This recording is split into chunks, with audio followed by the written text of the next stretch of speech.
The most recent championship game was one of the least watched ever. That was Georgia versus Alabama, the rematch, Indianapolis, you get the picture. David continues, how important is it to make West Coast people care about college football again? Is the game now too regional? So there's a few different ways you can answer this. In a perfect world, David, and anyone else who asks this question, because I get a version of it weekly, yes, in a perfect world, you would never have the sport be regional. You would have, in a perfect world, Oregon and USC in contention, and you would have Clemson and Miami in contention, and you would have Texas A&M and Georgia in contention, and you would have Minnesota. Let's throw a rando in there. You'd have representation across the country. You'd have Nebraska not be down like they have for a while. You would have all portions of the country represented. Absolutely you would.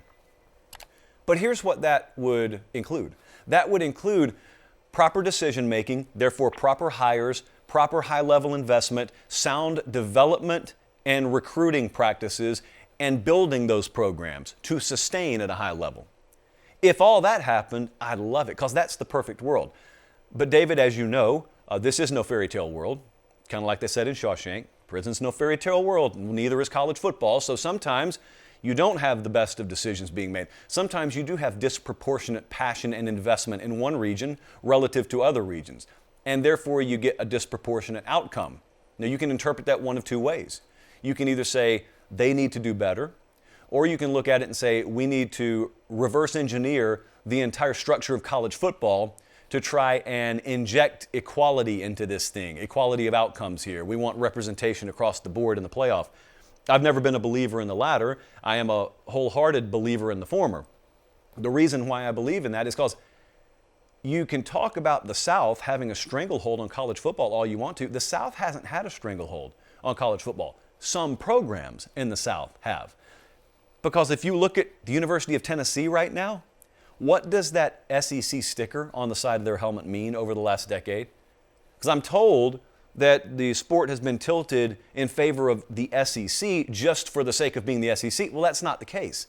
The sport has been and forever will be tilted in favor of major programs, true enough, but the ones who are making good decisions. If you don't make good decisions, and chiefly I'm talking about hiring practices, if you don't hire the right coaches, there's no amount of advantage in the world the sticker on your helmet can give you that can overcome poor decision making. And there's been a lot of poor decision making and consequences paid for that. And there have been a lot of good decisions made at places like Georgia, at places like A&M, at places like Alabama, at places like Clemson, at places like Ohio State. Yeah, they've made good decisions. So to go back to the question, David, this last game was the least watched, one of the least watched ever. This gets me down a rabbit hole. I got to be careful or I'll go like 20 minutes on this answer and production room will get mad at me. But so the first answer, I guess my first response, I want to be kind of measured about it. My first response is, I would love that ideal world. But I also know that I love the spirit of competition.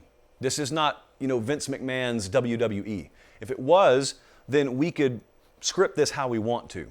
That's not the way this works.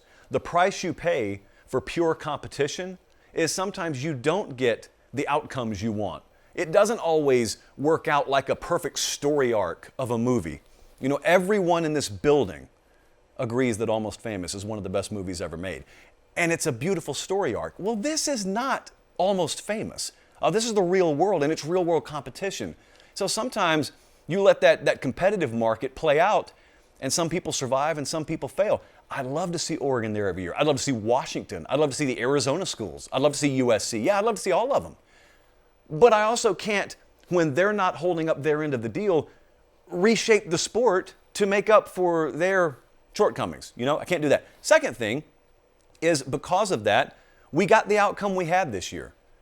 It just was what it was. But here's the third question I have, and this is a little bit broader. Have you noticed, some of you guys take part in this, so you can explain to me what I'm missing. I have noticed over the past decade or so, people who have no stake in production companies, no stake in television companies, and no stake in any kind of the overall college football broadcast infrastructure start caring about ratings and start talking to me about how this game only got this many viewers and ratings were down for this game and that conference. Why do you care? What could you possibly have to gain or lose from knowing what the viewership metrics on a game were? And secondly, the folks who ask the questions. I'm going to be kind about this. I'm trying to be kind. Do you really understand in the modern digital media age how to interpret those numbers? Do you really understand how irrelevant a Nielsen number is today versus 2005? Like, do you even know what you're looking at in a lot of cases? Because I'm telling you, I work in our industry and sometimes I sit in on those meetings and my head's swimming. And I do claim to know a little bit about it.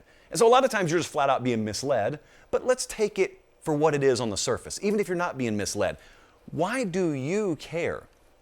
But, like, for instance, a lot of people use it anecdotally to build this straw man argument. And here's what it sounds like. Let's say I am on the other side of the fence that I actually am. Let's say I want college football playoff expansion. And I believe that's what will save the sport and resurrect this fabled competitive balance that we're missing. And I look at the current structure and it just gave us Georgia, Alabama. And I look at the ratings and say it's low. I take that rating and I say, look, this low rating is proof that the sport is dying and we need my change. Well, that's a straw man argument.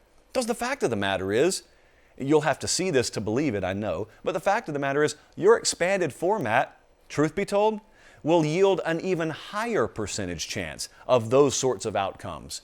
And guess what those ratings would look like? No different than the one you just saw. So when you get your new format, and it produces any given year the same kind of result we just had from a pure numeric standpoint, what are you going to tell me then? Because anecdotally, I, in bad faith, could take it and rub it right back in your face. My advice is stop paying attention to stuff that really you have no business caring about. It's not that you shouldn't be allowed to care about it. I'm telling you, you don't have any business caring about it. It's not your business. Literally, it's not your business. Enjoy what you enjoy. Watch what you want to watch. I do not care. In a very, very micro standpoint about the numbers that a given game delivers and use that to extrapolate out my opinion over, what serves the greater good of a sport. That's not the way it works. That's not how trends work. That's not how actual data analysis is supposed to work. So I do not view this last year's national championship rating as an indictment on the whole sport. No, I don't feel that way.